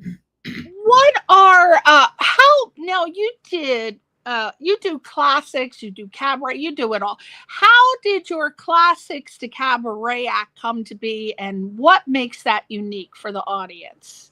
Yeah, that was interesting. It just sort of happened again with this sort of crossover world in Germany and then the United States. And I was working with an accordion player named Nick Ariando, and he really knew how to put together a show. And so I was very attracted to the cabaret, but I also wanted to do some light opera. And then also in all my shows, I would talk about the music and explain the music. And I was just sort of fell into this niche world of the consulate. Like we kind of met through the consulate world, the Austrian consulate and the German consulate and the Swiss consulate. They would hire me, or the Goethe Institute. It was always something cultural. It was, yeah. So, and that was just what I was always attracted to. I mean, I remember being in Berlin when I was 19, and I was very punk, and Berlin was punk. And yet I'd go to the Musithek, or whatever it was, the Bibliothek, the library, and listen to Marlene Dietrich tracks, and so it was always that. Yeah. I love her. Oh, so you're giving me ideas. Now, what was the inspiration behind your solo CDs? Again, great names. You are a master at creating names. Your first one, I believe it was Circus Sanctuary. Mm-hmm. I love that. And Voodoo Princess. Mm-hmm. Now, why? Why did you?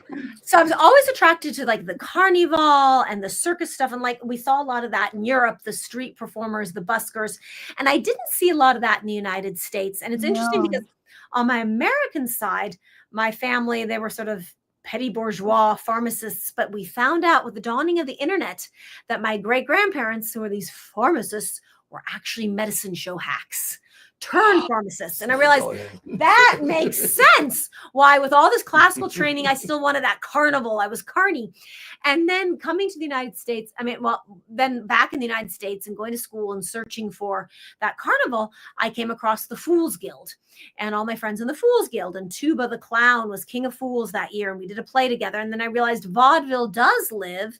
It's just gone underground or corporate parties. And so I met all of these jugglers and Ringling Brothers clowns. And I was healing. And I found the circus was my sanctuary, all my circus friends. So that was Circus Sanctuary. So I was just imagining you as the snake lady. I was like picturing you with a snake around your. Well, that picture is there is a picture. Oh, that's where I'm getting it from. Okay. Yeah, and it's in my album cover, and that was taken. And that picture of the snake was taken by Claudia Cunin, and there's a picture of that she took of me as Eve with the snake, and it's in the Smithsonian now. It's like her work is in the Smithsonian. Wow. So I'm naked in the Smithsonian. Oh, well, hey now. Woo! You're going to be naked. Now, there should be a sound for that. That was a Theremin sound.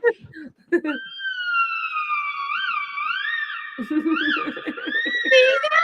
Oh, you got your own Theremin sound. All right, let's talk about your documentary filmmaking. What inspired you towards documentary filmmaking? Are you still doing that, or what? Well, let's talk about when I met you. You were doing Guantanamo Circus. Mm-hmm. Again, a great title. Did you? Yeah. So it wasn't even, I don't know anything about filmmaking, but, I went to Guantanamo Bay with a circus. Count Smokula, the great Count Smokula, Smokey Miles, he put this circus together that we had to go perform in Guantanamo Bay in 2006. And years later, I said, somebody needs to turn this into a documentary. And we couldn't get anybody to do it. So I worked with a man who knew, he was an editor, and we put it together ourselves. And then we did because it was just a story that had to be told. But I knew nothing about filmmaking. But I knew story because I was always doing plays and stories with at-risk youth or with veterans. So I understood the arc of a story. So we made that documentary and then, went on. What was it about? Just briefly. So it was about when we, as the circus, went to Guantanamo Bay and performed at Guantanamo Bay and what we saw there and what Guantanamo Bay was like. Was there footage that was allowed to be shot there? One of our clowns snuck some footage on his home video, and then other people took some stills and things. And this was 2006, so it was before everybody had a phone. But we got quite a bit of footage anyway from people's own home cameras, and then there was some archival stuff that we got from, I think it was the Pentagon website or something where you could get some, but we did film some stuff there, and then I filmed interviews after the fact. And is that still available to be seen? And it's on Prime Video. It was on Amazon Prime for free for a long time. Now it's on Prime Video for a small fee, but I've got to get it up somewhere for free because I just want people to see it. I might even just put it up on YouTube. But YouTube. Yeah, I might just put it away for free because it was out long enough, and actually the Library of Congress asked to have it for their permanent collection. Wow, really? Yeah, that's a sound. I love that. I love that. That's impressive. Yeah, sorry. Now, what was your experience like winning the 2013 Hollywood Fame Award for your work as a producer, writer, and director? First of all, what does the FAME stand for? I'm not 100% sure on that. That's a good question. I don't know. I gotta look that up. Female, right? No, it's I mean, because part of the LA Music Awards, which is Al Bowman. And I have to admit, as all things, there was nepotism there because Al Bowman was in the documentary. He took us to Guantanamo Bay. And he won the LA Music Awards and the Fame Awards. But it was a big ceremony and it was very surreal. Unfortunately, I didn't enjoy it as much because the person who helped me make the documentary, I can say this now, the person's dead, but the person who helped me make the documentary, he started stalking me and he got really inappropriate and he got scary and I had a nervous breakdown. So the whole thing got dark. So here I am at what should be, it's at the Avalon Theater. So there's, thousands of people and I'm getting this award. And I don't know if the stalker, he's trying to smell your hair, probably, the freak show. I'm going to do a sound for that. Yeah. Well, everybody, hopefully you put that on YouTube. I don't know if, again, we're getting into business. I don't know if you're allowed to do that if you have it on Prime Video. Check that out first. We don't want to get sued. Now, acting and modeling. What was your most memorable experience when you worked on the films Movie 43 and Fantastic Santa Monica? Well, Santa Monica's not still out, but Bernie scored Santa Monica. And what was the best thing about Santa Monica, my friend Alexia produced it. She did SAG, ultra low budget. But this is what I want to tell people out there is just make your movie. It still costs something, but you can still do these things on a budget.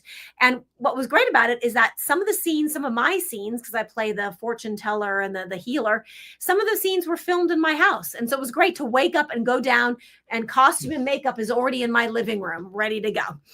And you sleep like that, right? Yeah, I know, right? And my husband. Did you have your little hands in white gloves with some Vaseline in there to keep them soft? Well, that's for the modeling. And then Movie 43 had everybody in it from Hugh Jackman to Kate Winslet, and I was in the scene with Elizabeth Banks and Josh Duhamel. And oh God, he's my fantasy man. He was really fun because I was playing the party clown and twisting balloons, and all the kids were excited about balloons, but they were supposed to be acting, and it was just I remember that day very well on set. Oh my God, Oh, Lord, I love that man. Now, I have very particular taste. The only 3 men I have ever found attractive on the face of the earth in my whole life is Josh, of course, Harry Styles, and Jude Law. That's it. That's my whole world. I didn't make it. No, I'm leaving. I'm out. He's I'm done. out. What did you say? What? Oh, Bernie. Oh, and Bernie Penzias. Oh, I'm speaking But- here. that is amazing that you work with him. We're going to have to talk about that because I want to hear some stories. I didn't know that last time when we talked. Now, how do you, and to the audience, maybe you could give some advice. How do you balance your day career with all of your other artistic endeavors? And we're about to talk about, don't give too much away because I can't wait for them to find out what you do as your day career. I don't like to use day job. I like day career. So how do you balance that? Because you're busy all the time doing something. Yeah, well, I mean, everything I do is creative. I've never had to work what they call a day job. Yeah. I lead theater as therapy workshops with mentally ill veterans, but I only do that once a week, and I love it, and that feeds me. And then sometimes I'm doing the hand modeling, and then a lot of times I'm just working gigs. So it's great because I do have time off, but I'm always having to practice something new. So it's always just knowing what your next gig is and practicing. That is fantastic. Not many people know what a theater therapist is. Tell us what that is for those of you who don't know. So I work at There's a job there, people. There's a job there. Or is it? Did you create that? Well, it's a very specific program, and there are music therapists and there's drama therapy, but we do something different than drama therapy. Drama therapy, you act out things that happened in your life and you reenact them and change it. What we do with theater therapy is we create new characters. And so, I've worked with geriatrics and I've worked with at-risk youth, but it's been the best with the veterans. And these veterans are so amazing, and they're all in recovery. So they're unhoused, they're in recovery, substance abuse, mentally ill. And we have them create characters, and we have them put on plays, and we have them write the plays and create the characters. And you came to one. I went to one. I did. I haven't heard. Have you been doing any? I invited you to the last few. They were really good. Our last one was Dusty Trails. It was really good. It was I don't know where you're sending these invitations because the last one we came to, and then we came to your opera show. We're going to have to find a different way for you to invite me, like text or something. I think I might have texted you and sent you the Facebook invite, but I think we've done 2 since the one you went to, but damn it. Yeah. I love those. They're very nice. And I was so shocked they do such a good job acting, and they're not professional. Not all of them, I would imagine, are professional actors. That's what's so amazing about the veterans, because they've got nothing to lose. These guys, what they've seen, they've been in combat. They've, jumped out of airplanes into combat. So they can just, perform. Get up there and they say, I'm going to do it whether you like it or not. That's it. Right. And they're going to love it, though.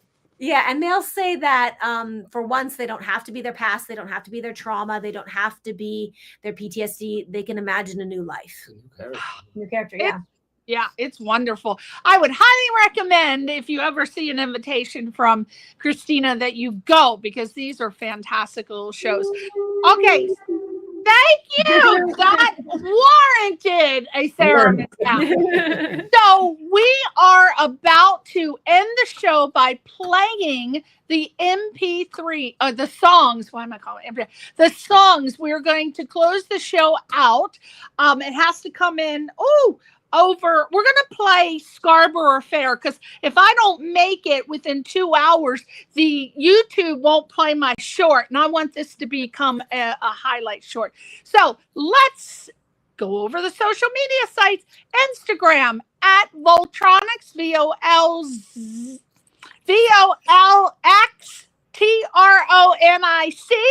Is that right? Instagram at Christina Linhardt, CHRISTINALINHARDT. I used to give you 2 D's for the longest time. Instagram at Bernie Penz. That's BerniePenz. The website is circussanctuary.com, and you can find their latest album, Fairytale Fetish. That's got to be turned into a movie, like a little short. You got to use that. Facebook, Spotify, Apple Music. Just type it. There you go. Fairytale Fetish, and you'll be able to find it. As a matter of fact, you just told me that you hit 10,000 Spotifys today for Volxtronics. Yep. Woo! I hope you're getting a percentage of that. You have 3 cents. 3 cents per spin, I think. No, no, 0.001 cents. Point. Yeah, I'm sorry. Oh my God, they're just crazy. All right, so we're gonna thank you both for coming on the show. Thank you, mwah, mwah, mwah, mwah. And everybody, go get that album. I imagine it's on iTunes. I didn't see that. It's on iTunes. So go get that album now and listen to it. We're gonna close the show out with Christina singing Scarborough.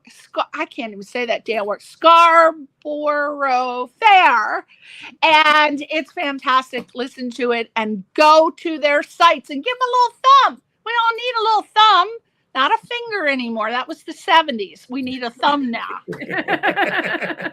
I'm terrible. Thank you guys so much. Say goodbye to your fans. Thank you. Bye-bye.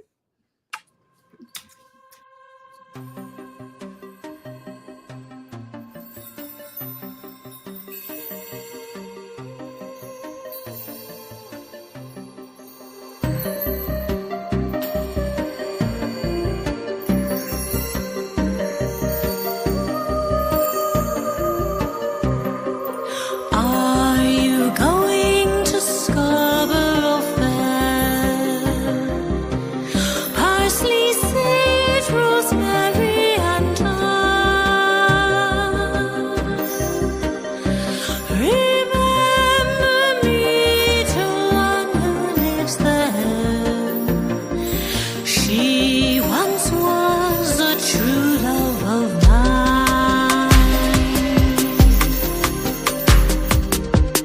One night, so bright, she was standing in the pale moonlight.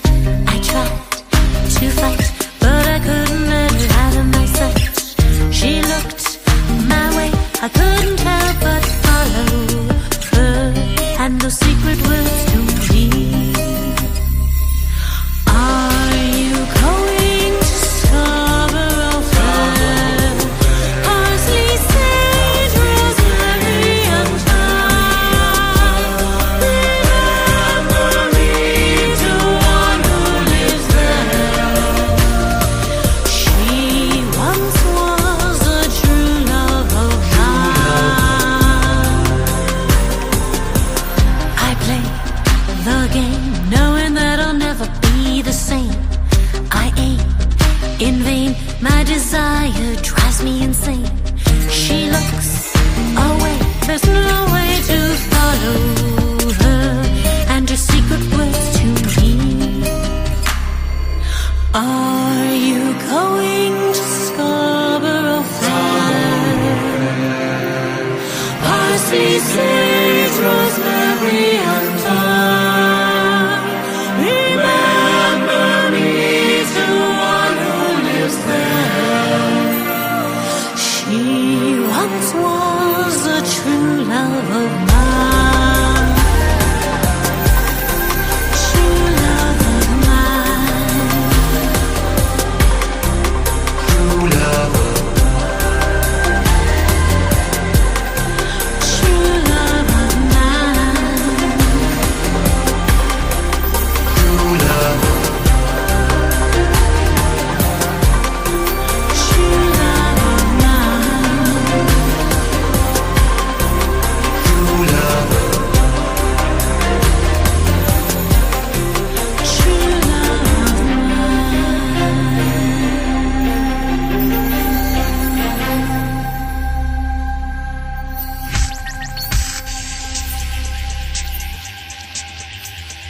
You're listening to Question Reality with Priscilla Leona.